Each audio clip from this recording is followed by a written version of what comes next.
In a world driven by fame, success, and noise, we often forget the quiet voices behind the spotlight. Voices that still search for meaning, for hope, for something greater. Behind the awards, the headlines, and the stage lights lie stories of struggle, redemption, and faith. But not just any faith. Here, these well-known faces open up about their Catholic faith. What does it mean to believe? Not in an abstract way, but personally, deeply, daily. Today, we invite you to slow down and truly listen to hear the hearts of those you thought you knew as they share what their Catholic faith means to them. For decades, Pierce Brosnan has captivated audiences with charm and strength, the man behind James Bond. But behind the screen is a man shaped by grief, by fatherhood, and by the quiet strength of prayer. Here, he reflects on how his Irish Catholic roots helped him carry on when life felt adrift. In this film, you're playing a widower. You are a widower who remarried. Yeah, I was a widower. Yeah, was a widower. How did you deal with loss? Faith. You know, I'm Irish, I'm Catholic. The church has been a big part of my life. Prayer has been a big part of my life. What amazes me about people with faith, and I know you are one, is how do you keep the faith when, if there is this awe-inspiring God, why would he take this away from you? Well, you lose it sometimes. You lose it. And you have to be strong enough to lose it, to find it again. I don't know. I mean, it's... Did you lose it for a while?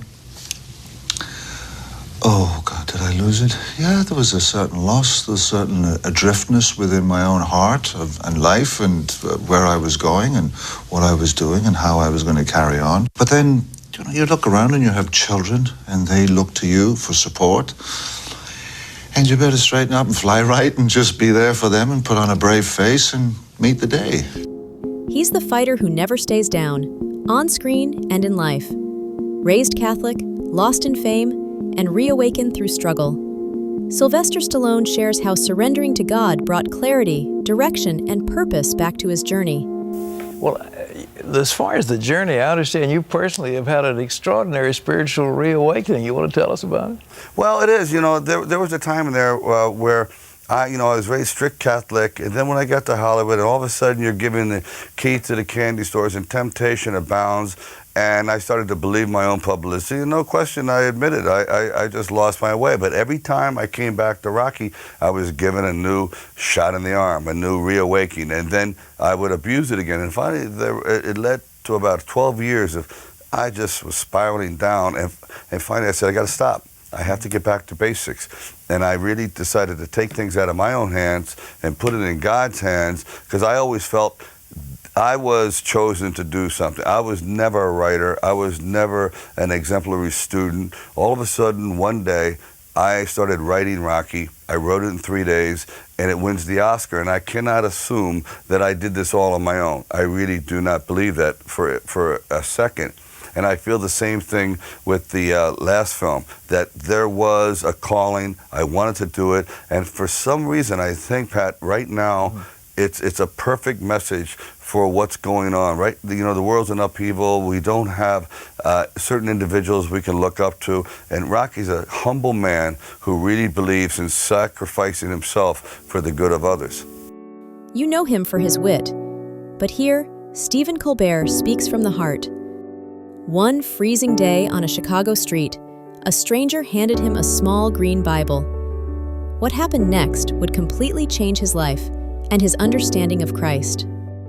I had been picking my liver and was sort of convicted of my own atheism, and had lost my faith in God, and to my own great grief, that I was sort of convinced that had been wrong all this time, that I'd been taught something that wasn't true. And I was walking down the street, and someone handed me a little green, I still have it someplace. Oh yeah, those little ones. Little green New Testament Proverbs and Psalms. And it must have been humid and then brought out into the cold, because it was frozen. You had to like kind of snap it. It was really, really cold Chicago day. And I opened it up, to a little glossary in the front, and it said basically verses to read based upon, like, if you, and it says anxiety. Worry, and, yeah. So I went to anxiety, and it was Matthew chapter 5. It was the sermon. And so I say to you, do not worry, for who among you by worrying could change a single hair on his head or how to keep it to the span of his life? and I was absolutely immediately lightened, and for the first time, I understood the real meaning of the phrase. It spoke to me, like it read off the page, like the words of Christ just read off the page. It was no effort, and then I stood on that street corner in the cold and read the sermon. That's and beautiful. My life has never been the same. Andrea Bocelli's voice has moved millions. But in this quiet moment, it's his soul that speaks. With poetic clarity, he shares how reason, design, and eternity point him to the Creator, and why faith is, for him, the very reason for living. I know that you are a man of strong faith. You have a strong Catholic faith. How important is your religion to you? Per me diciamo che è una ragione di vita. For me, I can say it is a reason for life. Because life, even if it lasts 100 years, is so insignificant when you compare it to eternity. If life didn't exist, an eternal life, life after life, then everything would lose all meaning. So my faith comes from extremely simple reasoning. I do not believe in the clock without the clockmaker. I don't think anything can be achieved without someone who has designed and built it. Therefore, I have faith. I have a lot of faith in the one who made the world. I read once a quote from you. You said, "Everyone has a destiny, but destiny is God." What did you mean by that? Nel senso che chi Whoever puts his life in the hands of the one who created it, who wants him, desires and loves him, puts their life in good hands. From street trouble to Hollywood success, Mark Wahlberg's life is a story of change. He doesn't hide his Catholic faith, even in an industry where it's not always welcome. Here, he shares how faith grounds him, guides him, and brings him closer to the man he wants to be.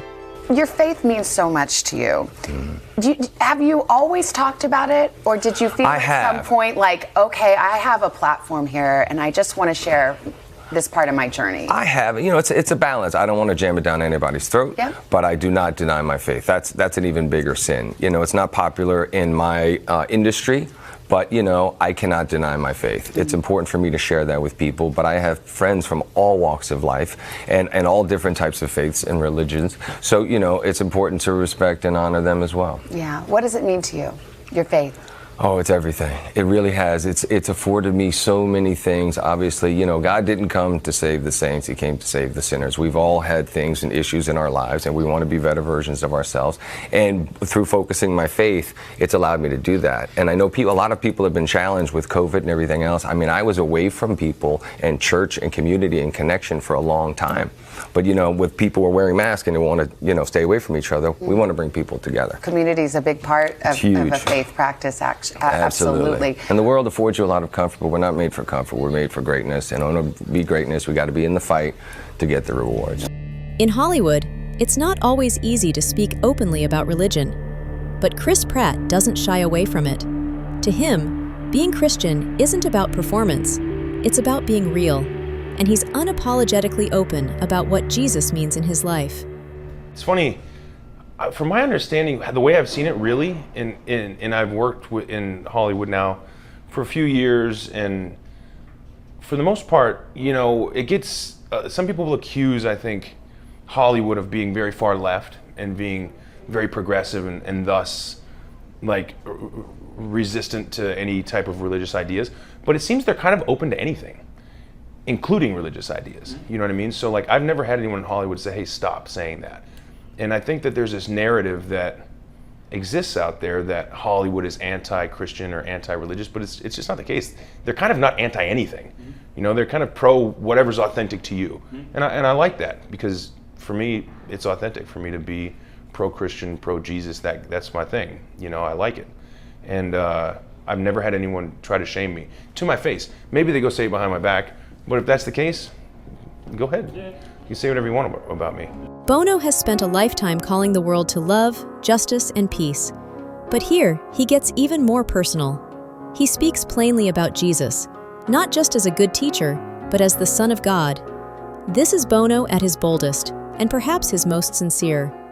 What or who was Jesus as far as you're concerned? I think it's a defining question for a Christian, is who was Christ. And I don't think you're let off easily by saying a great thinker or a great philosopher or, because actually he went round saying he was the Messiah. That's why he was crucified. He was crucified because he said he was the Son of God. So he either, in my view, was the Son of God or he was not. No, nuts. Nuts, yes. Forget yes. rock and roll messianic complexes. This is like, Charlie Manson type delirium. And I find it hard to accept that all the millions and millions of lives, half the earth, for 2,000 years, have been touched, have felt their lives touched and inspired by some nutter. I don't believe it. So therefore it follows that you believe he was divine. Yes. And therefore it follows that you believe that he rose physically from the dead. Yes, yeah, I have no problem with miracles. I'm living around them. I am one. So when you pray then, you pray to Jesus. Yes. The risen Jesus. Yes. And you believe that he made promises which will come true. Yes. I do. Faith isn't about being perfect. It's about searching, falling, and returning again. These stories remind us that belief isn't weakness. It's courage.